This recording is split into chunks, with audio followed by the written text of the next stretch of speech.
The truly significant things are those that concern eternity. What happens outside of that in this world is nothing more than a small, deceptive play, transient and full of illusions. Religions claim to provide insight into the afterlife and eternity, and that is precisely where their appeal lies. The human soul doesn't want to live a good life for 80 years at best, and then be extinguished forever. If you can even achieve a good life at all in the midst of this world marked by negativity and pain, the human soul wants more.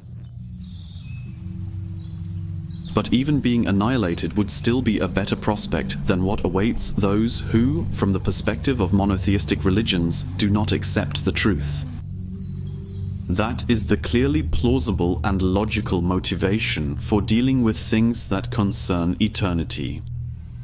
Even if they were to concern eternity with only a tiny probability, it would be worth it, because any positive probability, when multiplied by infinity, results in infinity. So the cost of these thoughts approaches zero as long as they are finite.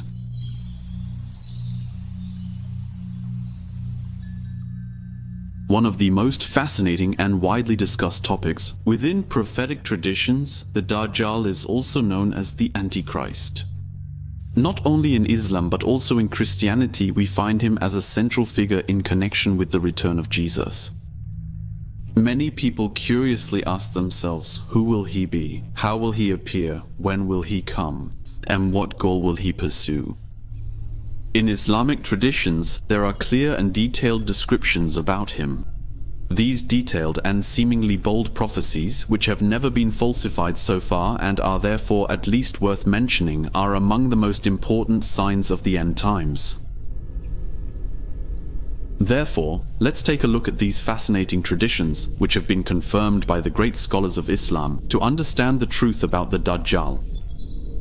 Because purely from the perspective of the evolution of humanity, and this does not refer to the Darwinian idea of evolution, the concept of the Dajjal is extremely interesting.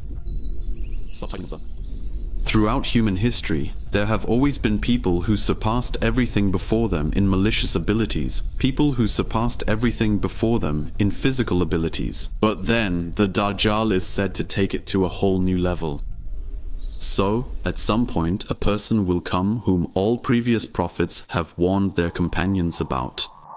Since Adam, it is said, there has been no greater fitna than him. The day of judgment will not come until 10 signs have occurred. One of these signs is the Dajjal. He will appear from the east. He is short and has curly hair. He is blind in one eye. He will have no children. I also saw the Dajjal during the Ascension.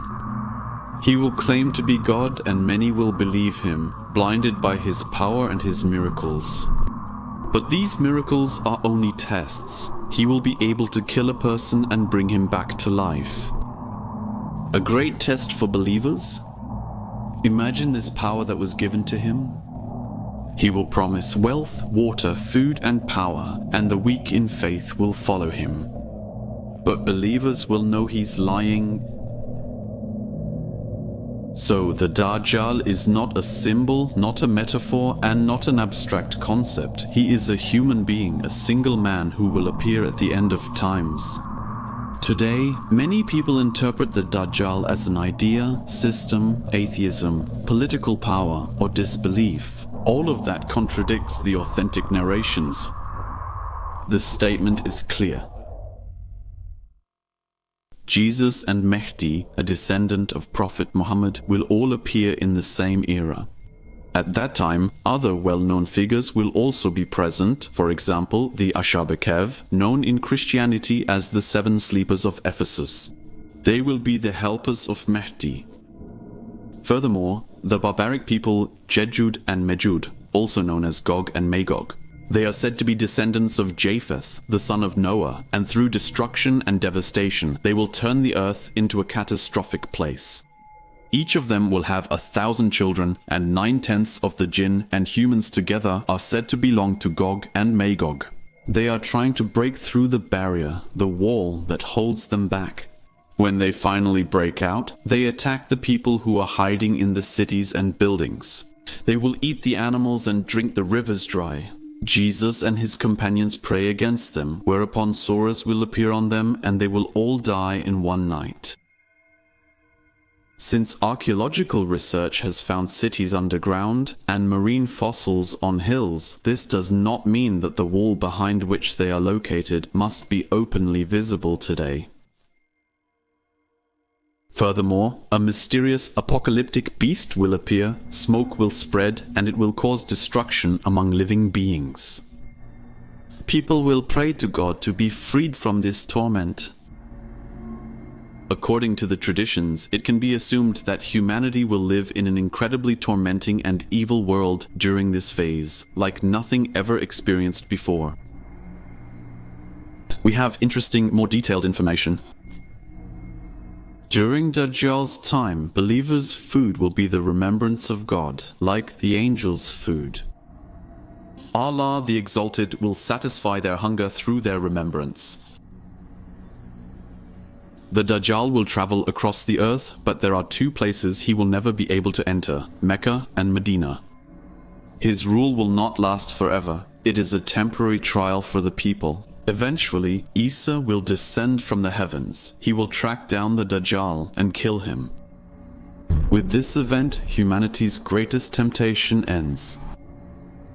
After Isa has killed the Dajjal, will there no longer be any enmity between two people?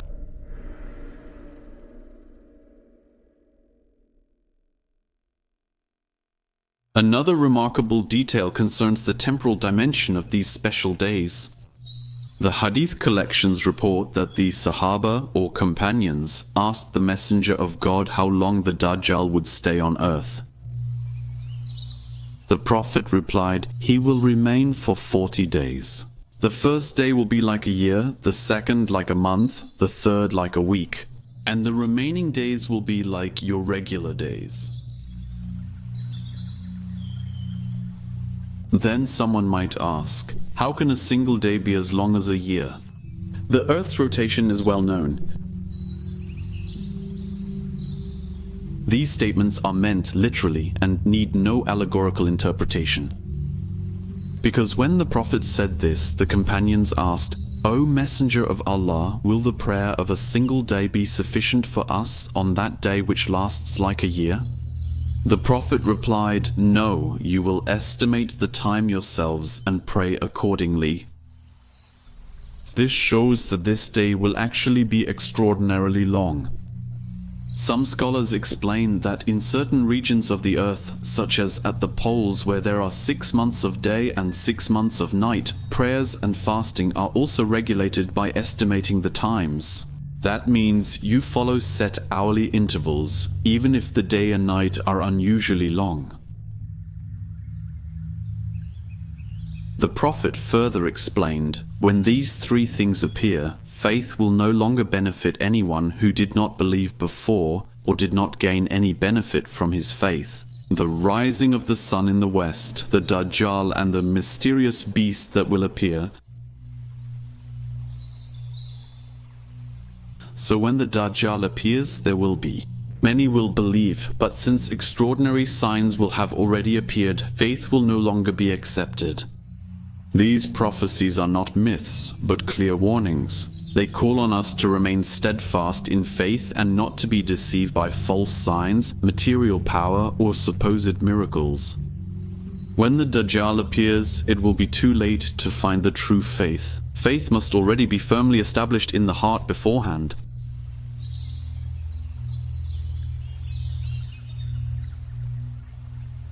One should ask themselves, if religious concepts were mere inventions, how could anyone come up with such far-reaching visions?